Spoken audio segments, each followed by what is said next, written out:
Okay, welcome back to another program from Portal to Ascension and New Realities. I'm really excited for today's guest, who is one of my favorite researchers on the topic of megalithic structures, ancient civilizations, who these people were, timelines, earth grid lines. Maria Wheatley, thanks so much for being here today, because I really appreciate your knowledge and your intelligence in researching the subject. So where do we want to go today? Because there's so many directions. And also want to say Maria will be at the Ascension Glastonbury event in September 2024. So check that out. Go to ascensionglastonbury.com.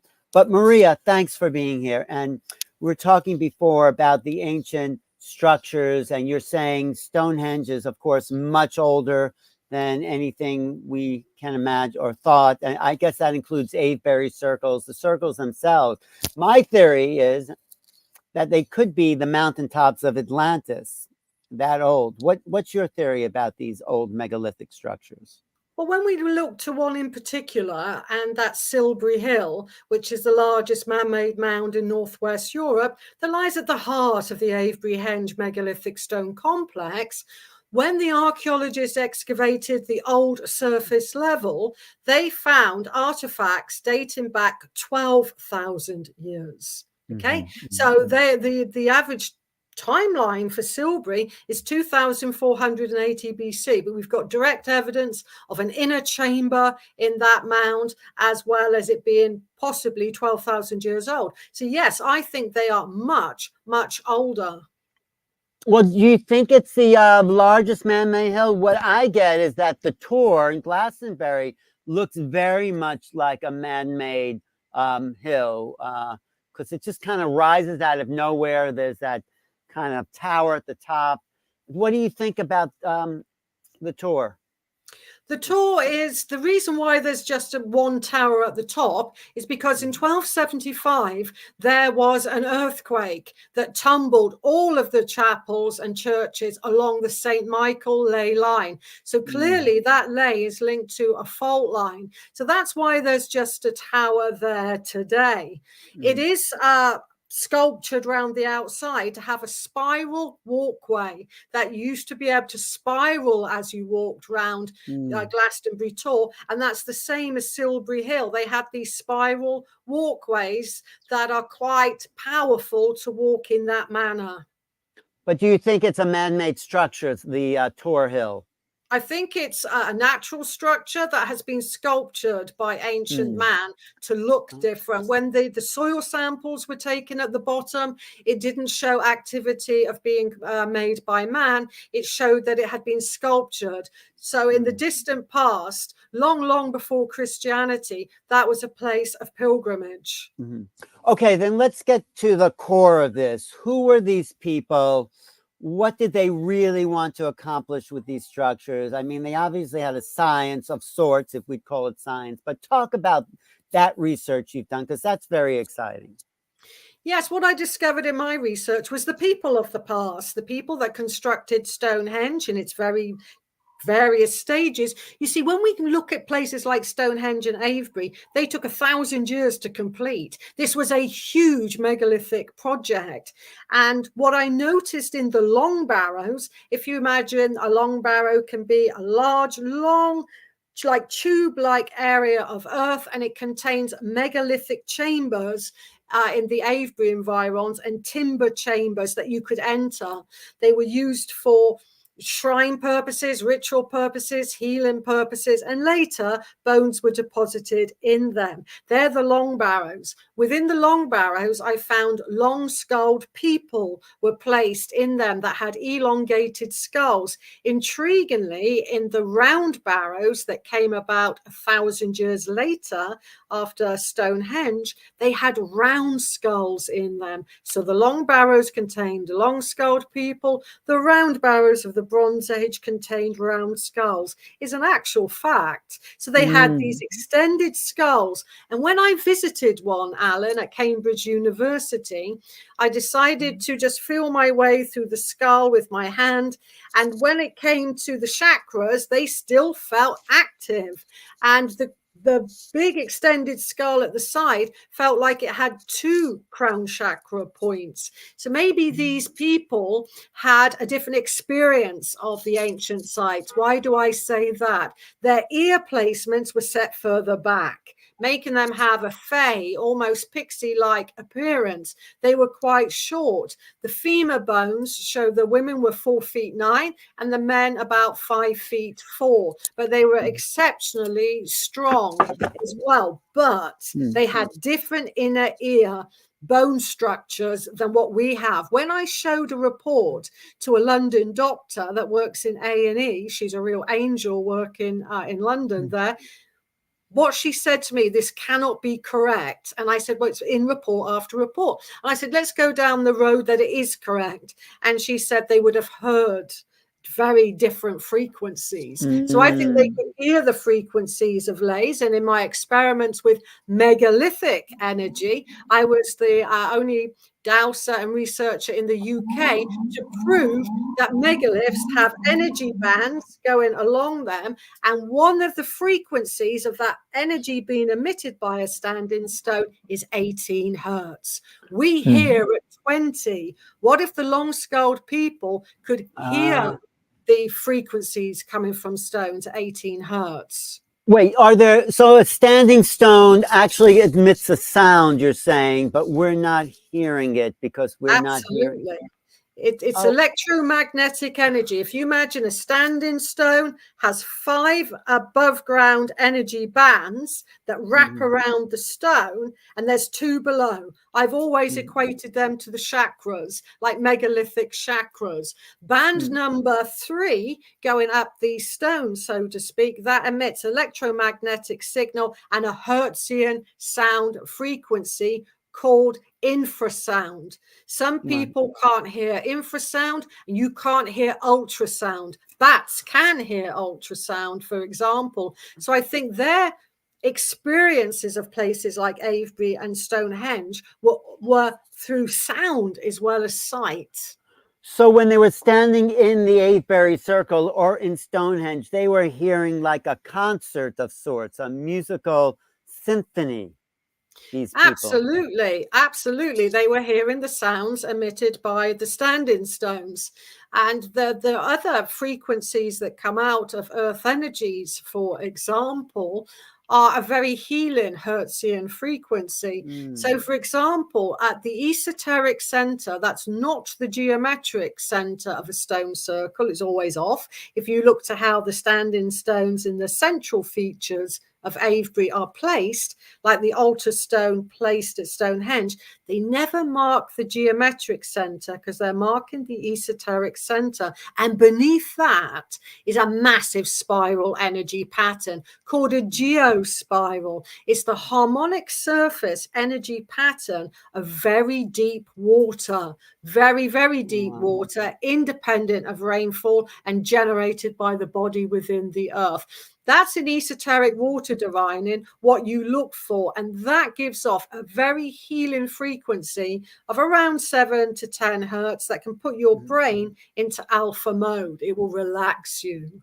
Wow, you know so much. I just want to study with you. Do you give courses? Seriously, do you give courses or classes or school? Absolutely. Those that want to study with me, I run esoteric as it's pronounced in the States, esotericcollege.com. And that's where people can study with me. And all of my courses are affiliated, so you can take them to diploma level. Wow. But getting back to what you were just saying about the center of the circle is not the geometric center, is what I noticed when I was in a crop circle. I noticed that all the grass was laid down off center. And I was there with Francine Blake. I said, why is that? And she goes, because of the angle of the scalar wave or the waves hitting. But I think you have another reason why it wouldn't be the center. Absolutely. Right? I spoke at a lot of Francine Blake's conferences. Francine and I knew each other and got on very, very well, and with her husband, John, as well. So I know them. And when I said that at one of Francine's conferences about the esoteric center and the geospiral pattern, she just went, Maria, you've got it. That's good. So we got to But sorry, Yeah. Alan. No.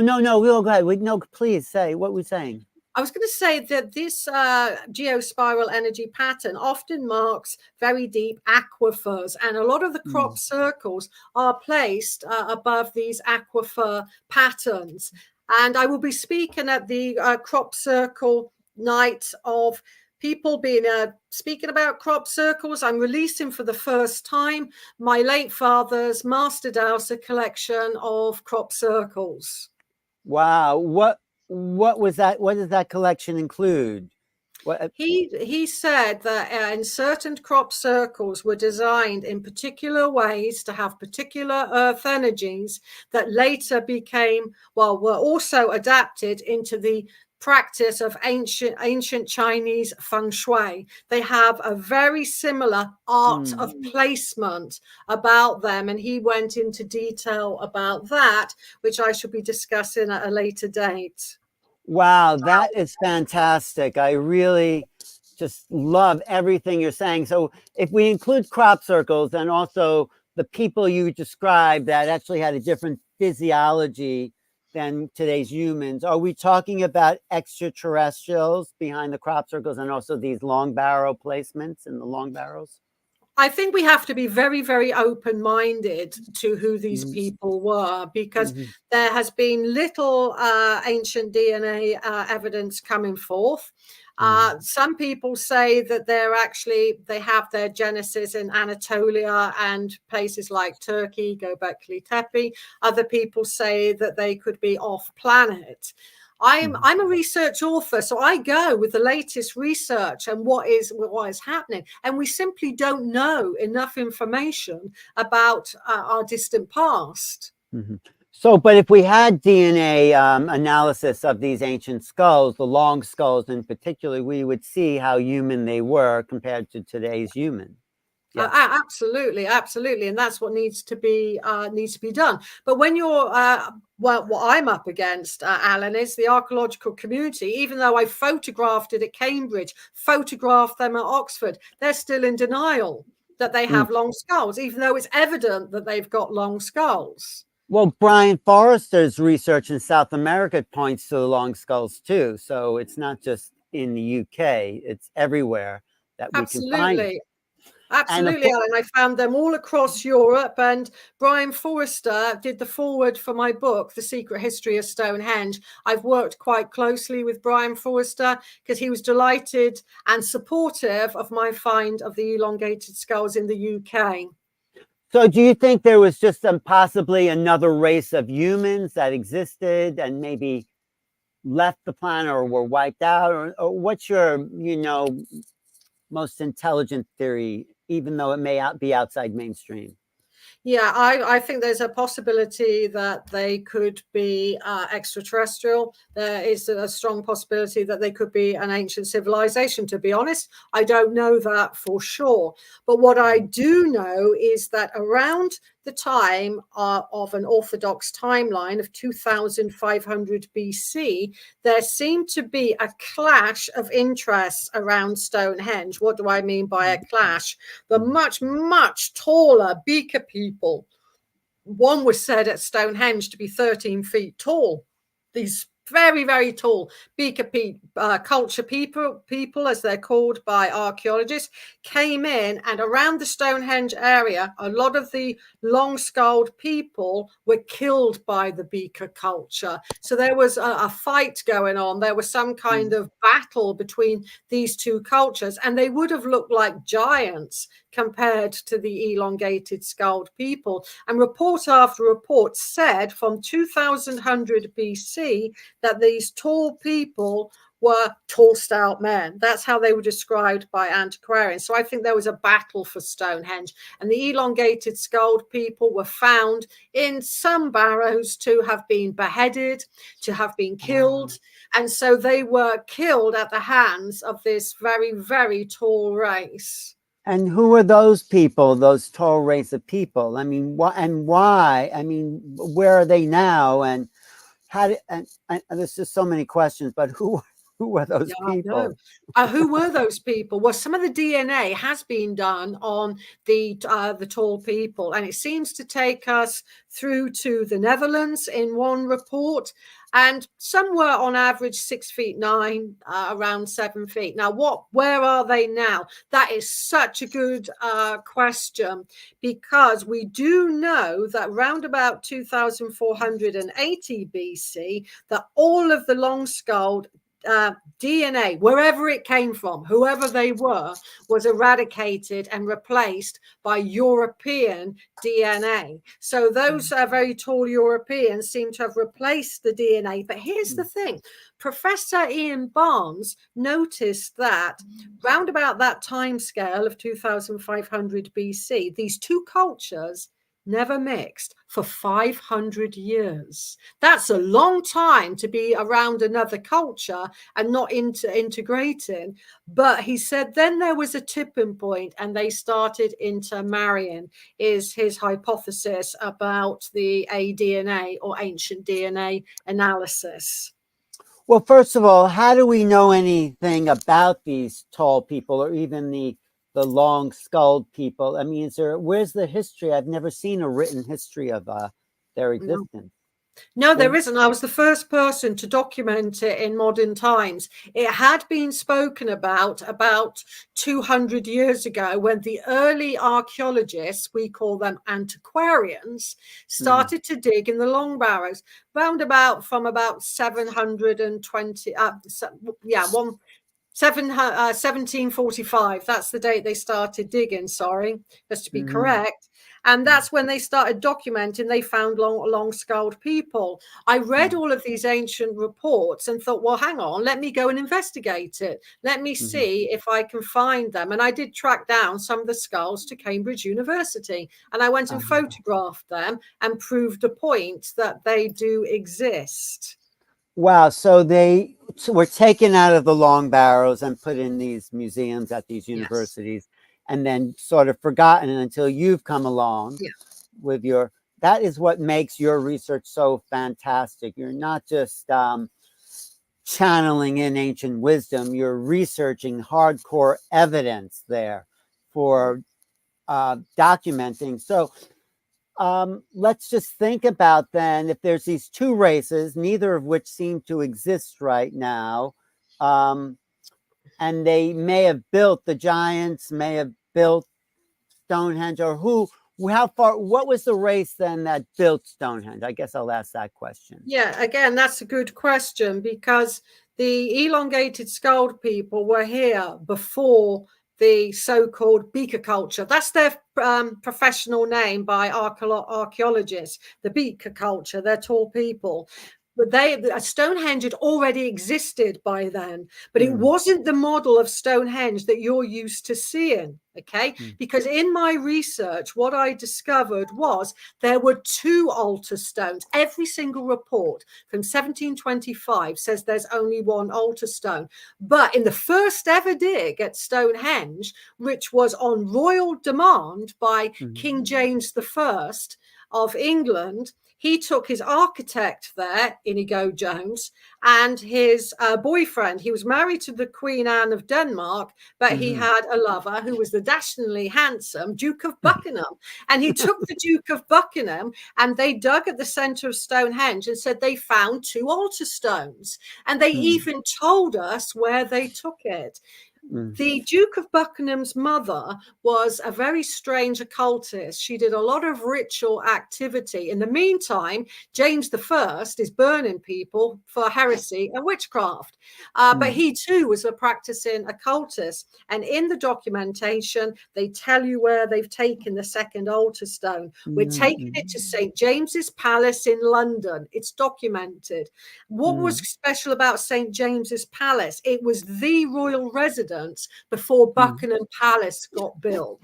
Okay. Was James I the daughter of Elizabeth I mean, the son of Elizabeth, or is that Uh, King James Bible, the person behind Yeah, that? exactly. That is the person that wrote St. James's Bible. He also wrote a Yeah. book called Demonology, but he was a relative of Elizabeth I because she Uh, didn't actually have any children. She was oh. called the Virgin Queen. But so we know we can trace it back to St. James's Palace. So just recently, I phoned St. James's Palace and said the last time this altar stone was looked for was in 1930 when you were called and asked where the second altar stone was. And they said, we'll get back to you. Have I heard a peep from them yet? Not yet. But I'm persistent. I will get to the truth. And if I find that second altar stone, I'm going to ask for it to be raised at Stonehenge.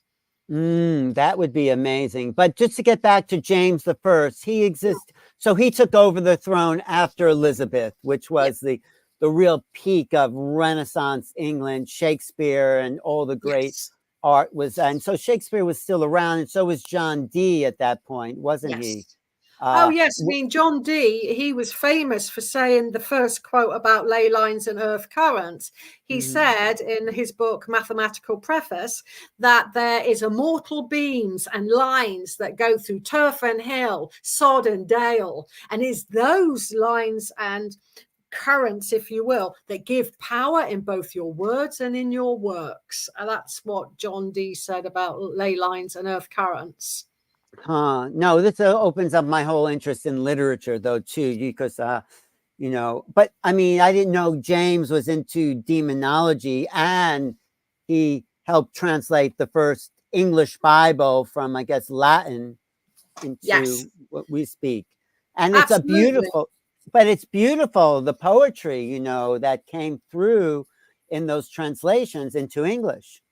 But, Yeah, yes. And it is little known that he wrote the book at the same time as that translation was in occurrence. He was writing demonology.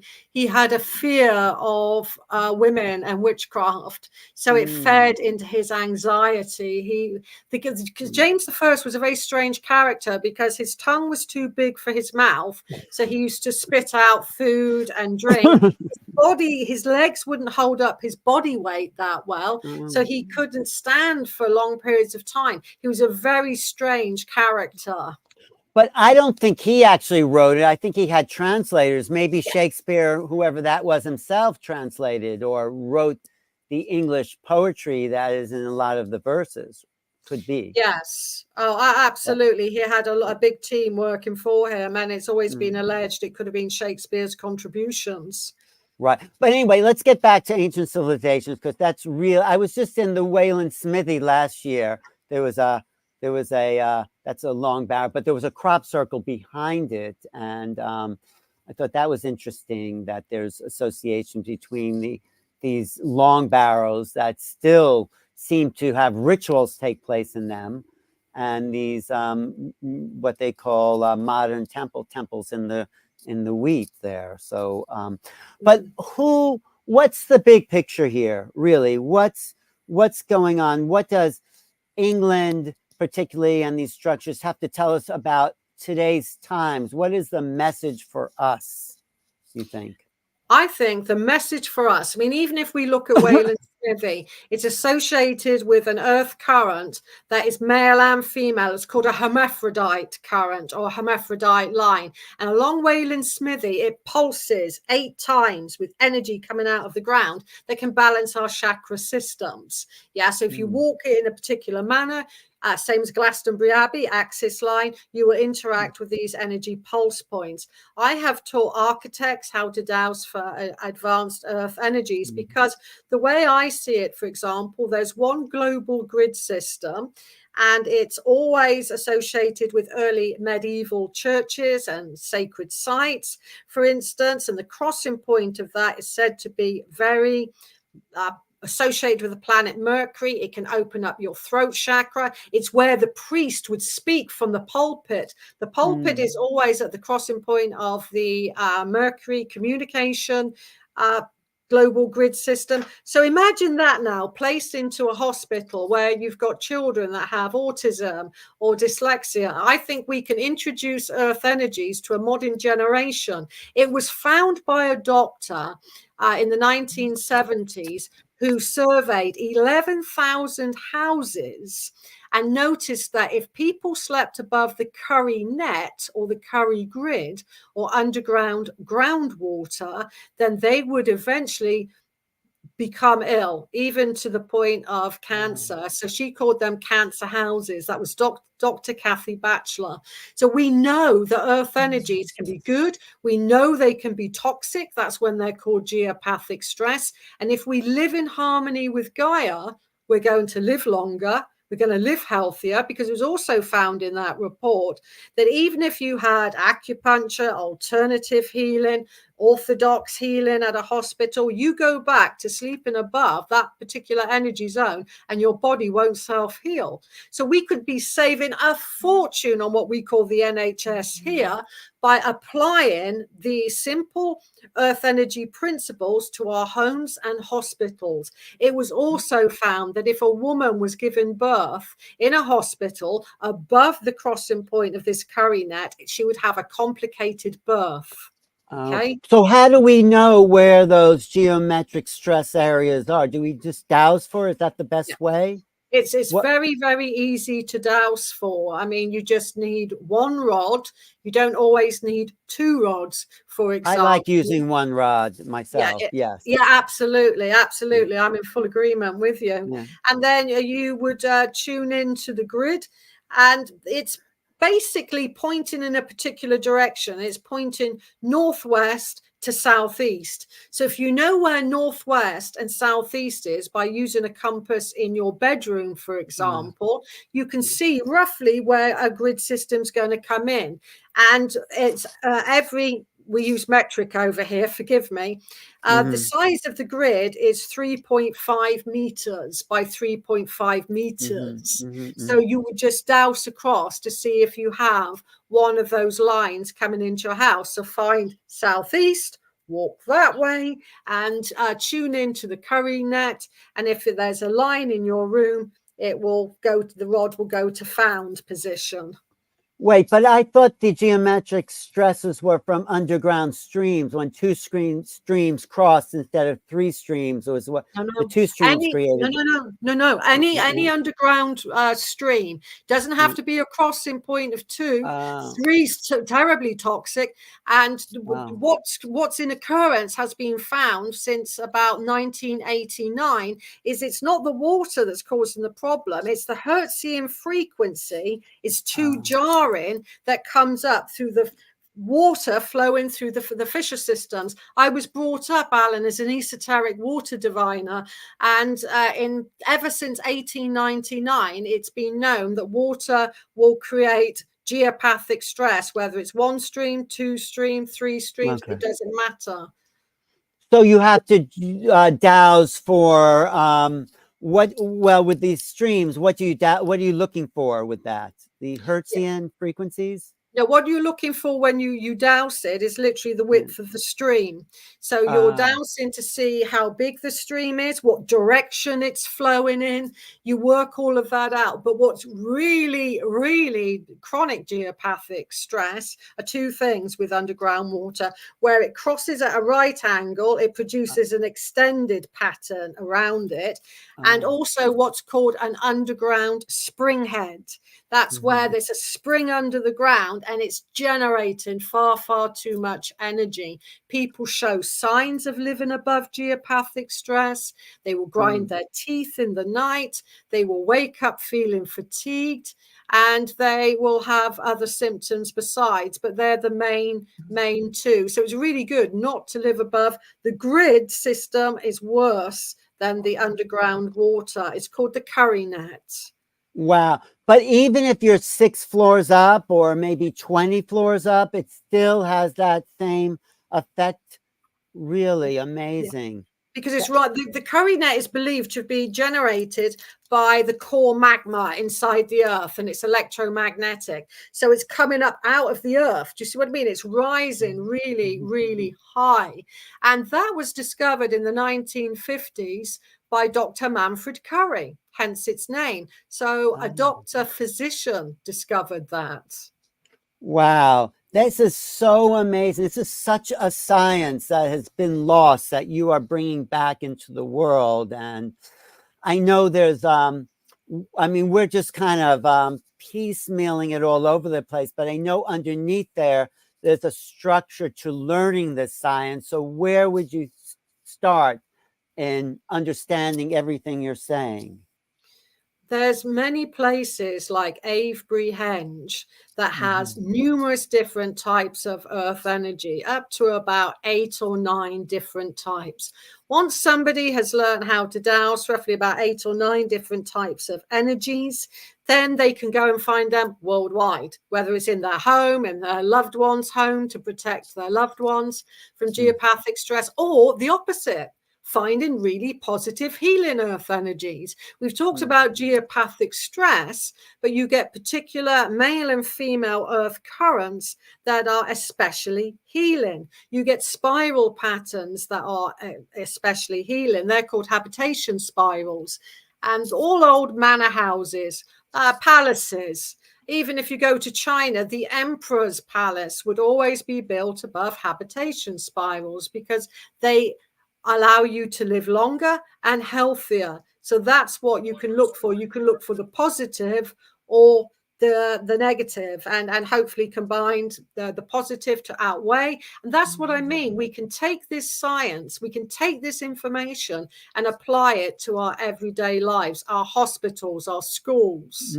So if we're looking for positive influences, what would we be dowsing for? What, let's say we have our dowsing, what are we looking for to find the positive energies? To find some of the positive energies, you could look for what's called a habitation spiral. That would be where normally they have around 3.5 coils in their spiral pattern. You could look for that. What interlaces the planet from pole to pole all over the world are male and female earth currents. So if you have, and realistically in people's houses, they're going to be between 2 feet and 4 feet wide. At places like Avebury, they're up to 40 feet wide, but not everybody's living at, nobody lived at Avebury. People went to Avebury and then they went back to their homes. And so we can look for these. So in your backyard or in your house, you can ask your dowsing rod, is there a female earth current associated with this property? Yes. Show me the direction of the female earth current. You follow your rod until it goes to found position. The female earth currents are soothing, they're gentle, they're healing. They also increase our intuition, our sensitivity. So if you do have one in a room, that'd be a good place to do divination, meditation, to relax. So it wouldn't be necessarily the best place to work because you're probably not going to get much work done because it will be relaxing you. Now, if you want a more kind of energetic energy, then you'd look for male earth current in your property, and that would give you more energy, and it would also be calming, but energetically so. So there'd be good places to recuperate on and to get energy from. So what about where the male and female currents cross? What does that bring? In the Avebury environs, for example, they cross at a place called the Sanctuary and at a Bell Barrow on Windmill Hill. They're the two crossing points at Avebury. But at Avebury, they co-join. They go like this, bump, and they flow through the center of Avebury. And what they bring when they cross is it's called a nodal point. It brings balance between the male within, the divine masculine with the divine feminine. And it was those locations that the ancient feng shui masters of imperial China would place palaces upon. They would call it white tiger and green dragon. We tend to call them after Hamish Miller, the Mary and Michael currents. He wrote them as lines in his book, and he realized he made a mistake, but he thought he'd keep it in. It will show who can douse and who can't douse. And had their actual currents that entwine the Saint Michael ley lines. You've got a ley line that's entwined by two currents. That's a ley system, and that's what the ancients were looking for, the crossing points of the male and the female, and also the ley that goes through it like that as well. So it's a threefold energy system. And they were much more sensitive to energy. I mean, yes, we're dowsing for it, but maybe some of the ancients would just feel it, wouldn't they, in their bodies? So And that's how I teach dowsing as well, how to feel it. I call it a geosignature. So when you're above a geospiral, how does that make your body feel? How do you feel above a male current, etc., etc., building up on lots of different types of energies? So you're right. So we can get sensitivity towards it. And I think you're right again that the ancient ancestors certainly did have that sensitivity because they located them globally, not just in one place, beneath the Great Pyramid of the Giza Plateau, an aquifer, deep below Stonehenge, an aquifer, generating that spiral energy pattern that an esoteric water dowser would instantly recognize as healing. well, the Australian Aborigines have their song lines. They're walking these song lines. I'm sure it's related to that, isn't it? Absolutely. I mean, this is what I'm saying about the Hertzian frequency of 18 hertz that I think the ancient ancestors could hear coming out of stones. And elsewhere beside, they were listening to the stones. And also what I discovered about earth energies, which I think really does bring earth energies along to a much higher level now, is that some of the spiral energy patterns and the patterns that are concentric circles equate to musical harmonics. So imagine you're at Stonehenge, you've got the lintled stone circle on the outside and the blue stone circle, yeah? And it creates a gap in between the two, the lintel circle, the blue stone. That gap in between equates to the major third in music, or mathematically 5/4. But don't let the word maths bother you. Just think of it in musical terms. So what's the major third? It was used throughout Christianity in the cathedrals, the Gothic cathedrals, because it raises your emotional consciousness. So where you stand at Stonehenge, where you stand at Avebury, means that you will have a different experience depending on the musical harmonics. Kepler and Pythagoras discovered the music of the spheres, the harmonies of the spheres.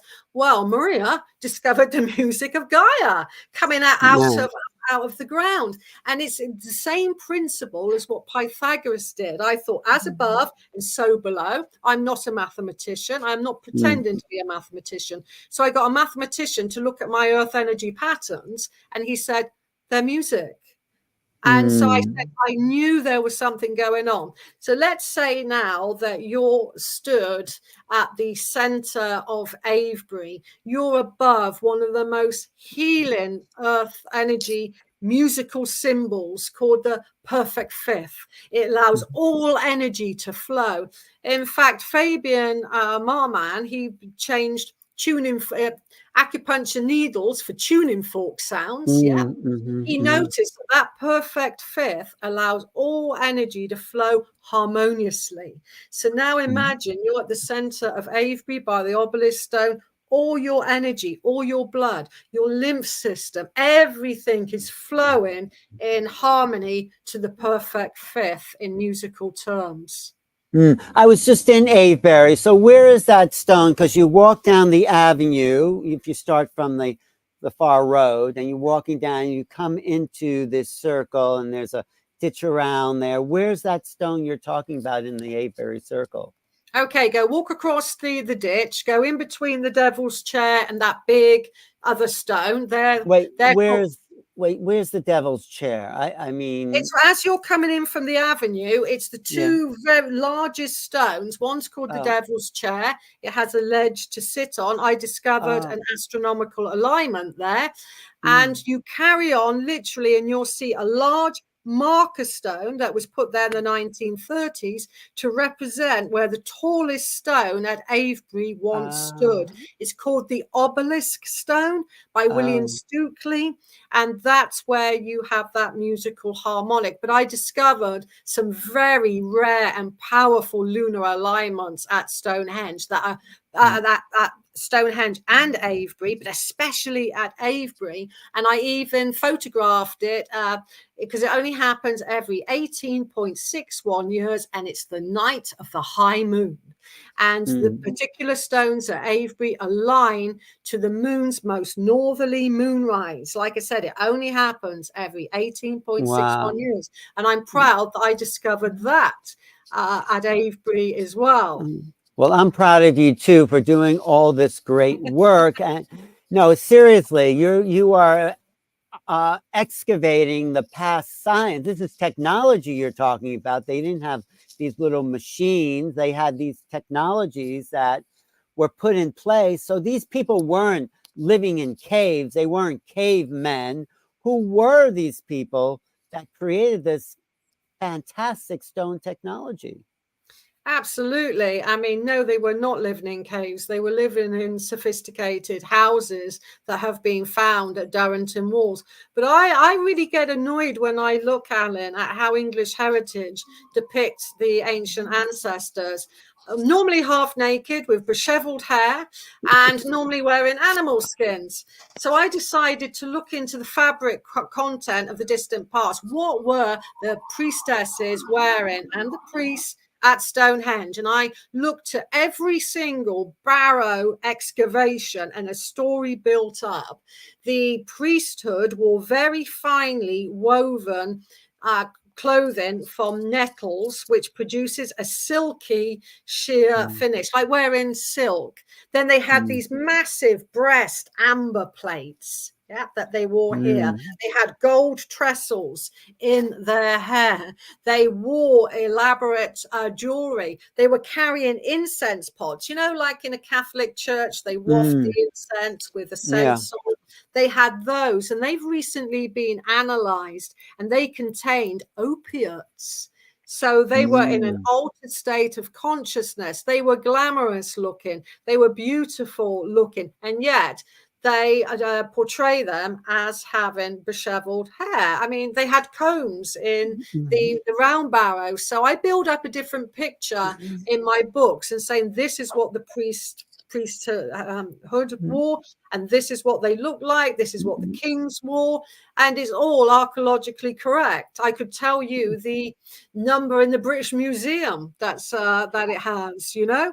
So we know that they also were using amber to purify areas as well. They were burning amber. They were using it as a herb as well. They had very short little knives for chopping up herbs. They were highly tattooed. What they used to think was leather puncture instruments, they analyzed that, looked at it, and realized it had very fine skin on it, that it looked like black pigment. So they had tattoos. They also had stretchers in their ears, which is where you put a plug in and it makes your ear bigger. Lots of young people now wear those, as do indigenous peoples worldwide. So they were very modern looking. But wait, who were these people, and how did this very sophisticated culture evolve? I mean, it's a lot of work to move those Avebury stones or even the Stonehenge stones in place. So what's the beginnings of this civilization, and what was their evolution and development, and did they have outside influences? So tell me what you know. Tell me everything you know. Exactly. It's a bit like in the Egyptian culture. Suddenly something happened. Okay, that's the kind of real mystery. It suddenly became. It sort of didn't really evolve from the Mesolithic period. It came. So who brought that? How it came? That is the $6 million question, as we say. Yeah. Why did that happen? But we do know from the moment they started moving stones of tonnage weight, the heaviest megalith in Great Britain stands at Avebury. It's one of the cove stones. It's over 100 tons to move. I mean, it's impossible to move that without some kind of lost technology, one would presume. And then they kind of, instead of the culture becoming more advanced, it didn't. So you've got this high culture about 5,000 years ago, Orthodox dating, that eventually declined.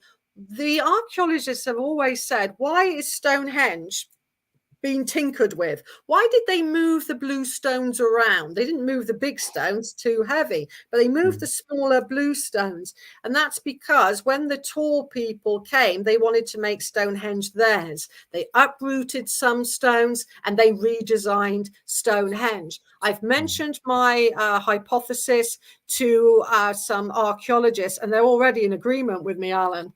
They said that's answering questions because they're moving stones. And same at Avebury, they added avenues on in that time. It never used to have avenues. That's the last phase of Avebury being constructed. It's called Avebury Phase 4, and that's when they added the avenues on.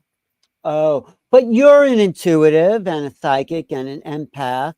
What's your best guess of where the origins of these civilizations were? I'm not saying it's true, we're just hypothesizing. Yeah. Where did they spring from, and how did, talk about that. When we look to the oldest monuments in the British Isles that predate Avebury and Stonehenge by 1,000 years, you go to the west coast of Sligo in Ireland. Okay. Now, if Atlantis existed, presumably in the Atlantic, where Pliny drew it on one of his maps, Pliny the Elder, and you're surviving, you're floating, you're adrift, then the first place the currents of the Atlantic would take you would be Sligo. And that's where you have the oldest monuments. So I think it's an outpost of Atlantis, for example. And I think that's why that culture there predates Avebury and Stonehenge. It comes from a long lost civilization. Or it could have been, like I said in the beginning, the mountaintops of Atlantis that never sank. This could have been what the British Isles actually were in the ancient monuments. I mean, that's possible, right? Absolutely. I mean, we simply are trying. I think, myself as a researcher, I'm trying to piece together things that I know about. And the great thing about conferences, like the conference we're going to be at, you get like-minded people coming together, more dots are joined, more understanding is created, more conversations are had between people, audience members, the authors, the speakers, and together we grow and understand. I don't think one author has all of the answers and never will.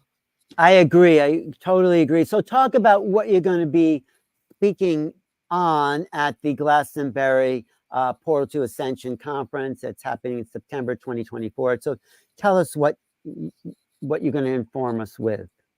I'm going to show you what Stonehenge originally looked like. I'm going to show you the healing stones that were defaced by the government's Ministry of Works, how one stone could produce water, how another stone you could sit inside at Stonehenge. I'll show you photographs, documented evidence. I'll show you what the Stonehenge originally looked like and how colorful it was and how it was almost like drawn on the Henge Bank with these amazing symbols that have been found.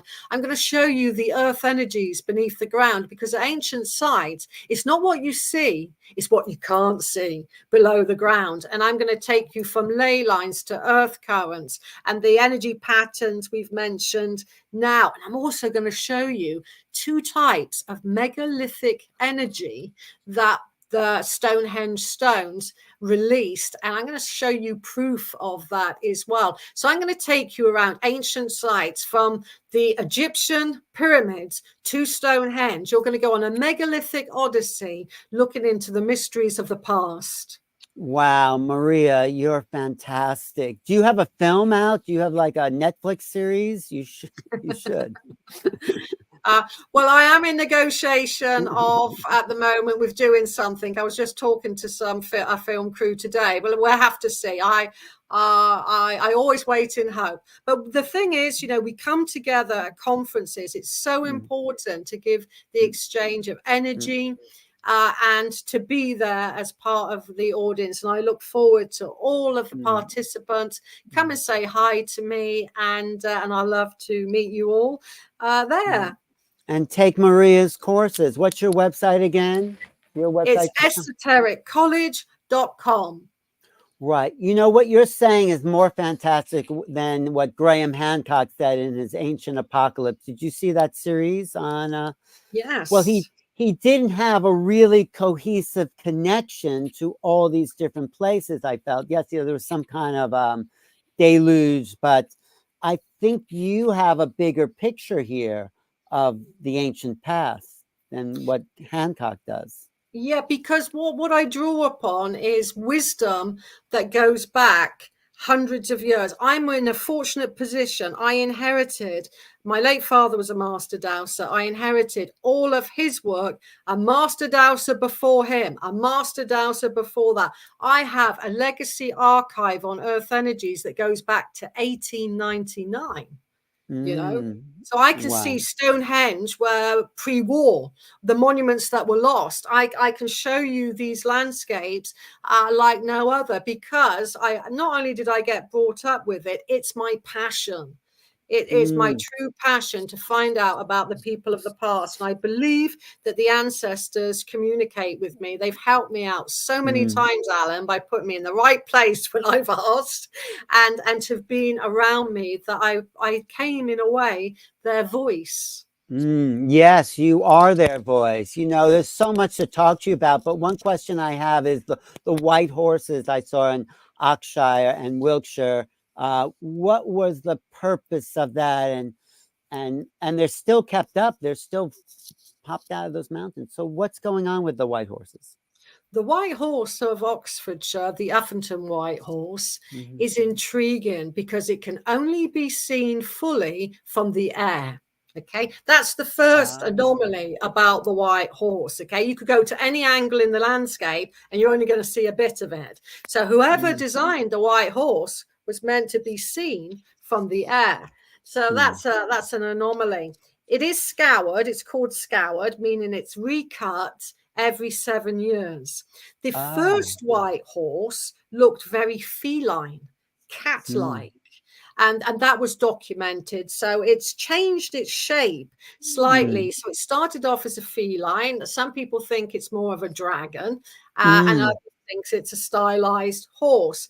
It had some what's called OSL, optical stimulated luminescence. That's when an archaeologist puts a probe down and finds the last time the old surface level saw mm, daylight, and you can mm, make it into a date. And they think it's what's called a Bronze Age monument. mm, And one time to see the white horse, and again, this is something that I discovered in the landscape, is see it on from Dragon Hill. You know, there's Dragon Hill near mm, Huffington White Horse. Stand there on the sunset of the summer solstice. The white horse then is in alignment with the setting sun, and it turns pink and red wow. hues. It looks very, very stunning. But So what? that's sorry. But what's the purpose of them? No, I'm sorry. What's the purpose of why they put them there? Well, that is the again, that's the intriguing thing. But what we do know is that exactly on the eye of the horse is a really big energy center where energy comes out of the ground. It's called an emergence point. The Native Americans knew about emergence points. They have it in their mythologies. So whoever put the horse there, they put it on a rising of an earth energy place that showers you in energy, and then going along its back is earth energy. So it's literally can be used for a monument that can clear your energy field, can Mm, heal your energy field. And the horse is roughly 360 feet long. Some people think it was a little bit longer, representing 365 days of the year. And mm, so it can represent that, but it will clear your energy field. That's the mm, great thing about the eye of the white horse. that is so you can walk right up that hill to the white horse, then, can't you? Huh? Yeah, you Oh, can walk towards it. oh, I didn't know that. You know what you're talking about also reminds me of the what the early U.S. presidents had were mounds. They all had Monticello. They all lived on a little mound that some people think increased their political power. Do you? What do you Oh, have it did. anything to say? Oh, Alan, every single famous public school, that's where you pay. We call it a public school. It's a bit opposite in America. Every single public school, one that Kate Middleton went to, the future Queen of England, all have mounds in their college grounds. All. And what's the purpose? What does the mound actually do? It releases such conscious expanding energies because of the shape of it. Yeah, it releases an energy field that's going to increase your emotional intelligence, your intelligence, generally speaking, on the mental level, and for those that want to attune to it, on the spiritual level as well. It's no mistake that Eton has a mound close to it. Oxford has a mound close to it. Marlborough College has Merlin's mount. It's also said to be there where the bones of Merlin doth lie. So their energy, if you look at it, is in terms of organ, because they're built of layers of organic, inorganic, inorganic layering. Then they're like a Wilhelm Reich organ accumulator, Right. pushing out that organ energy. And if you live near it, well, it's going to be very beneficial. Well, you know, I interviewed John Burke, who wrote the Stones and Seeds and Stones, and he said the mounds also fertilize or increase the fertilization of seeds, especially Silbury Hill. You put seeds there and they would be extra fertile. So there's that, I guess it's connected to the orgone vitality energies, isn't it? Absolutely. And I think I've taken John Burke's work to the next level because I was always inspired very much by his book. And so I realized that, yes, they do increase mounds because they're placed above a geospiral energy pattern. And it's the energy pattern plus the shape of the mound. But what I also discovered was they become more active for fertility 6 to 7 days after a new or full moon. That's when the geospiral energy pattern changes its rotation. And I tested it out just like John Burke did with seedlings and planting seeds, and they grew faster and straighter. But then I realized when I was studying at Oxford University that there seemed to be a farming template in ancient times. And that template was repeated and repeated. And the earth, what they were doing in this farming template was they not only knew how to charge the seeds and make them more fertile, they knew where to plant and where not to plant.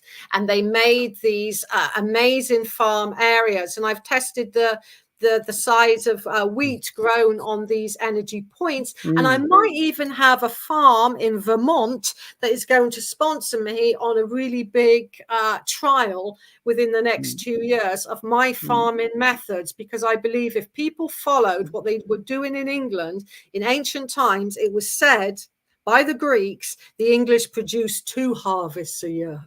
2 harvests. Well, it's not just where to plant, but when to plant as far as the moons and the stars and right. I mean, that's a whole other science there. Absolutely. I can say that even without the moon, even without anything, if you follow that system, you're going to get better yields per acre. And then if you add in biodynamic farming, if you add in lunar law, it's going to be even better. You know, but by a template by itself, it's really good. And I've proved that. And when you start to withdraw water from crops, then they seem to have more strength and more vigor. They don't wilt as fast. So they survive better in drought conditions. And I've included 2 chapters in my latest book on farming using earth energy patterns. Wow. Yeah, no, that's fantastic. You have so much to offer people. It's brilliant. On a separate note, I just saw the film called The Wilding about the people, this farm that just released wild animals on their land in order to give the natural energies back to the land that comes from animal grazing, wild animal grazing. Do you know about that place? No, but that sounds, again, this is what I love to hear about other people experimenting and doing things to live in harmony with Gaia. It sounds fantastic. It is. There's a place called Knapp. It's a land. There's a woman named Isabel Trees who did this, her and her husband too, I bet, 200 acres, and just brought this land back to life with these wild, it's fantastic. I'll try to find, it just came out. So it's still in kind of festival distribution. But Maria, this is fantastic. One more question I have also is about the holy wells of England. You know, there's all these places that had holy water, right? Or water coming out that was sacred, healing waters. And I guess they were called the holy wells, right? Of England, of the UK. What can you say about that? Yes. Yes, well, what the ancients were looking for there to make a holy well is there's two types of water in esoteric water divine in law, how I got brought up. The water that falls from the sky and fills up the aquifers and fills up the underground streams. We know about that water. But there's another type of water born within the womb of Gaia. And where that reaches the surface of the earth, that's your holy spring. That's your holy well. In water divine in terms as well, to check out if something is really high res, then it has a particular color associated to it. The waters of Glastonbury would come out on the red dial because they have iron, and the white dial because White Spring has calcium. But there's also the higher colors of white and violet and indigo. If that color comes up on your dowsing dial when you're looking into the water, that's your holy water again. It has to have a color frequency, and it has to have some percentage of the holy waters of Mother Earth associated with them. Sometimes in more probability, they're a mix, but they will have some trace of that holy water. What places, can you name a few sites that have this holy water in England? Well, they used to have this holy water around Stonehenge, but the spring, unfortunately, was dried up. But you have in Cornwall, you have quite a few of the springs there. That most of those that are listed as being a holy well certainly have. So, for example, you could look up any holy well, and that is going to be the formula that it has. And it's going to be, you can't see it, but its frequency is either going to be indigo, violet, or white. The healing waters of Lourdes in France, for example, resonate to the dowsable color of white. And it's the energy field of it as well. In dowsing terms, yes, you drink the water. Of course you do. It's holy water. It's healing. But it's the energy field of it as well. Yeah. So you're entering a whole energy field as well as drinking the water. So in ancient times, and again in kind of more Druid tradition, you'd ask if you can work with the energies of the well. You'd ask the spirit of place, the guardian, the ancestors. You don't expect to just be what you can work with it. You have to be granted permission and then interact with it. And when you walk away from a holy well, stand with your back against the well area, walk away, and then suddenly you'll feel the end of the energy field of it. You know, I feel that when I'm in Sedona, actually. I can feel leaving the vortex area, and then it's like leaving a warm bath. So I know exactly what you mean as far as that. Maria, I'd love to talk to you all day and just absorb your lineage of knowledge. Really, it's really fantastic. Thank you. Maria is going to be one of the keynote speakers in Glastonbury at the Portal to Ascension Conference. Go to ascensionglastonbury.com. This is September 2024, along with some other fantastic speakers. Thank you, Maria, for being here, and I really appreciate your research and wisdom. Thank you. Thank you. Okay, I'm Alan Steinfeld for New Realities and Portal to Ascension. Thanks so much for watching today. Thanks. Okay. Okay, cheerio then. Thank you. Take care, Alan. See you in Glastonbury. Thank you. I think I'll be, I'm not sure, I'm checking in my thing, but yes, thanks so much. Oh, I hope you do come. I hope to see you there and reconnect. Or if you're in Vermont, I'll see you there sometime, maybe if you're doing an experiment or something. Absolutely, I will. I'll keep in contact with you. And if I do go to Vermont, yeah, definitely. I might even have the permission to go to the burial mounds that nobody else goes to that are on private land there. Wow, that would be great. Would be great. Okay, we're still live, but let's I'll talk to you. That's okay. That's okay. That's fine. Thanks so much, Maria. Thank you. Okay, I have to sign off. Okay. You see Leave Studio at the bottom there. You can press the Leave Studio button. Okay, there. yeah, I've done it. Okay, thanks.